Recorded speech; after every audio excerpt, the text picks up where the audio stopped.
What's going on, guys? This is Kaishiro. Welcome back. So for our video today, we're going to cover top 5 side deck cards of August 2023 OCG format. So these are the very best cards that you should have on your side deck disposal to answer the best decks on the format right now on our metagame. So without further ado, let's get started.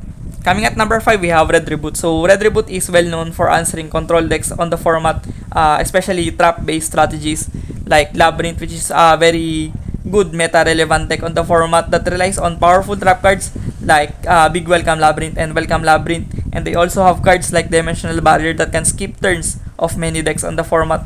So you want to have Red Reboot to answer Labyrinth and other trap-based strategies on the format, and we also have a good interaction on dealing against Purely.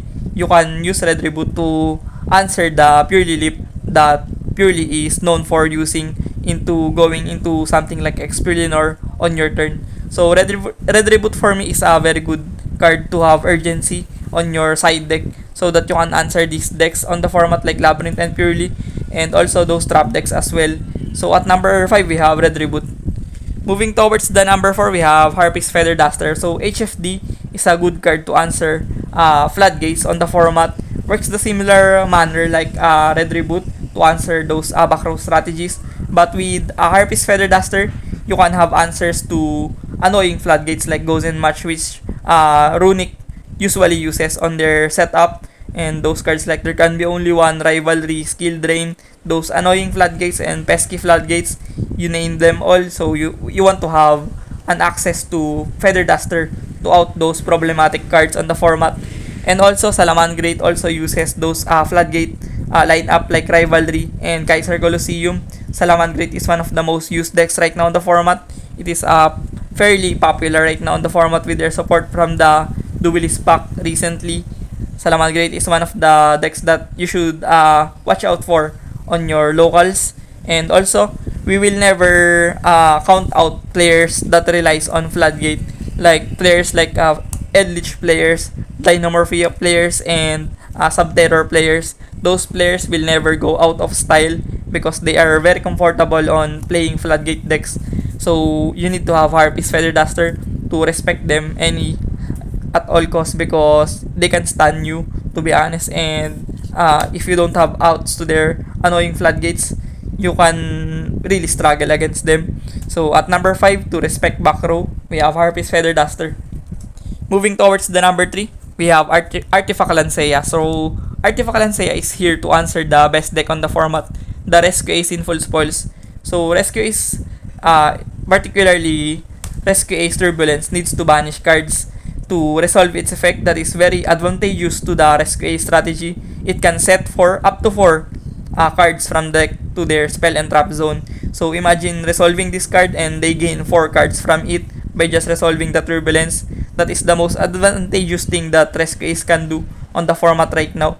So you want to have access to Lancea to prevent them from doing those kind of plays.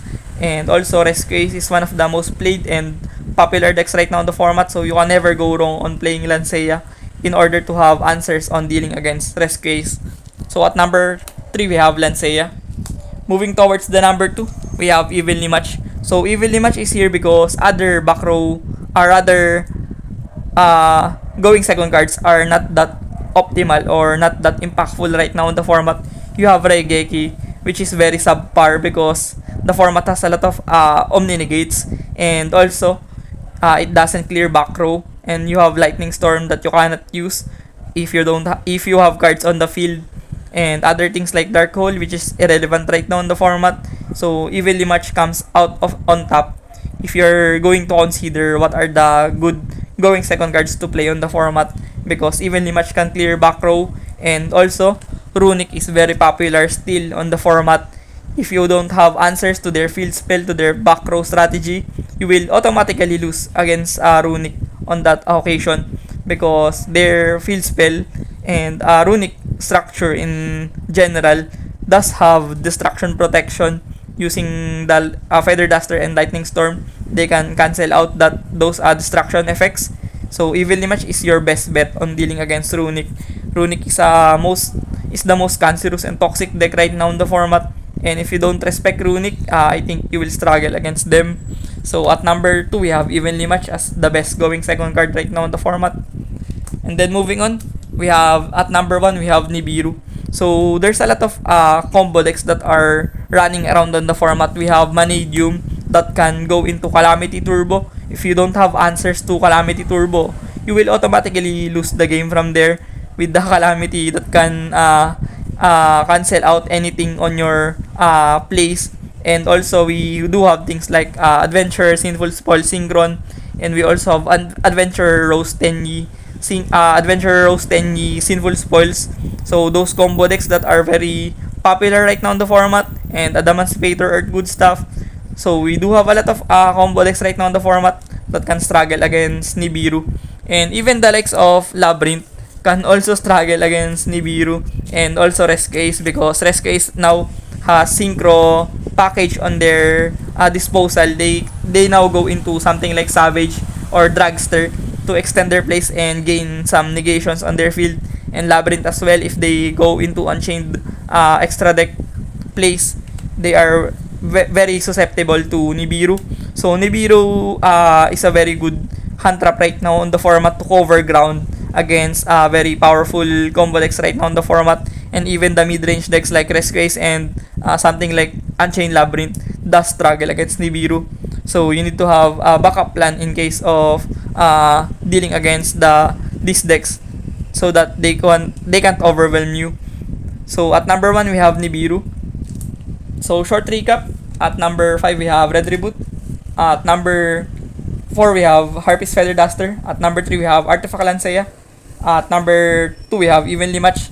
And at number 1, we have Nibiru, the Primal Being. So these are the top 5 sided cards right now that you should use on the current format. So thank you for watching, and hit the subscription button if you're not yet subscribed on my YouTube channel, and hit the notification bell if you want to get more updated on my following contents. So see you on the next one. Peace.